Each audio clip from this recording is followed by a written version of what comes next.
Mbappe বর্তমান সময়ের খুবই ভালো খেলোয়াড়, তবে মেসি সর্বকালের সেরা। এমবাপ্পের সমান বয়সে মেসি ব্যক্তিগত যা অর্জন করেছে তার ধারের কাছেও এমবাপ্পে নেই। 24 বছর বয়সে মেসি 3টা ব্যালন ডি'র ছিল ও ফিফা বর্ষসেরা ওয়ার্ল্ড ছিল, যা এমবাপ্পের ঝুড়িতে এখনো একটাও নেই।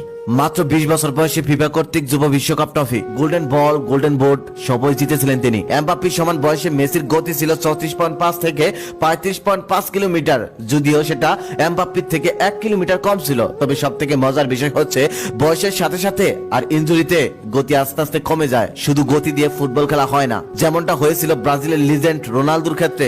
তারপর কাজে আসছিল স্কিল। ফিফা বিশ্বকাপের একমাত্র প্লেয়ার, 2 বার গোল্ডেন বল ও tournament the world, Leo Messi. সবচেয়ে বেশি ম্যান অফ দ্য ম্যাচ 11টি ও এক বিশ্বকাপে 5টি ম্যাচে। গ্রুপ পর্বের দ্বিতীয় রাউন্ড, কোয়ার্টার ফাইনাল, সেমিফাইনাল, ফাইনালেও ম্যান অফ দ্য ম্যাচ। ভাবা যায়, 3 বার কোপা আমেরিকা টুর্নামেন্টে বেস্ট প্লেয়ার, 2 বার বিশ্বকাপ ওয়ার্ল্ডে বেস্ট প্লেয়ার, 6টি ইউরোপিয়ান গোল্ডেন শু, 7টি ব্যালন ডি'র, এক ক্যালেন্ডার ইয়ার সব থেকে বেশি গোল আর ইতিহাসের সব থেকে বেশি ম্যান অফ দ্য ম্যাচ। এই রেকর্ডগুলি ভাঙতে এমবাপ্পের আরো 3-4 বার জন্ম নিতে হবে। কিছু সিজনাল ফ্যান আছে যারা মেসির সাথে এমবাপ্পের তুলনা করে।